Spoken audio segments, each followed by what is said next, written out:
I discovered something interesting today on my Red 124.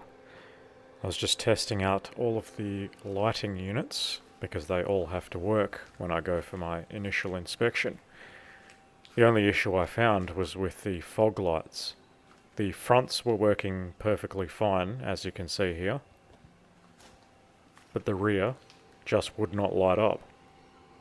And of course I tested the socket to see if there was 12 volts there. I tested the bulb and the switch, and the last thing that I looked at was the fuse box. And to my horror, I realised that every single fuse in there is the crappy aluminium type, and they're all heavily oxidised. But what is of interest is that the front and rear fog lights are both on the same fuse, fuse number 4. That is the case for Australia anyway. And the rear fog light is this bulb here, on the driver's side on this right-hand drive car. There is no position to put one on the other side. There is no connection there.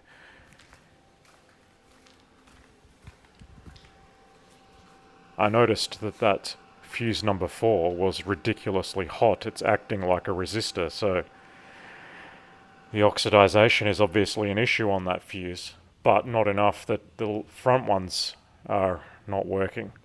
So I did clean it up. I didn't expect there to be any results from that because the fronts are working. If the fronts are working, the rear should as well.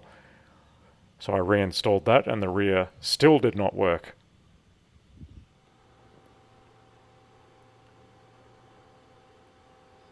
And just to give you an idea of how crap these fuses are, this one is oxidized to the point that the fuse has poked through the actual metal.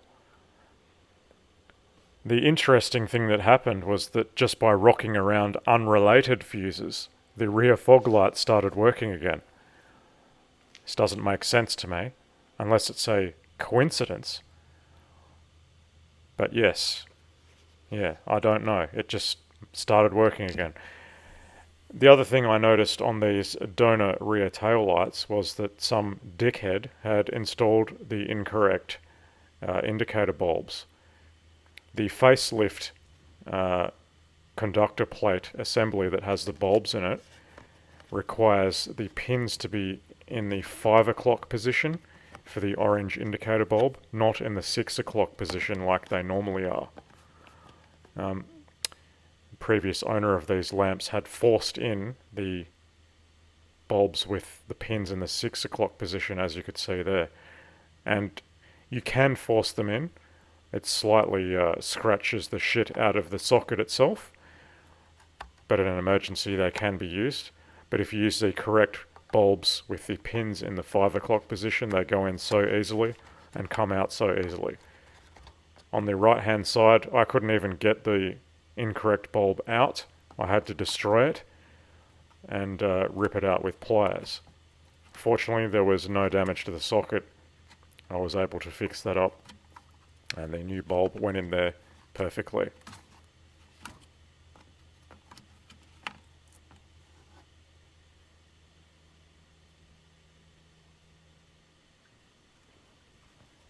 And that's just a demonstration of the rear fog lights.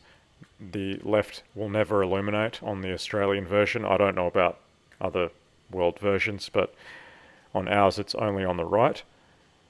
And those indicator bulbs are obviously working perfectly as well.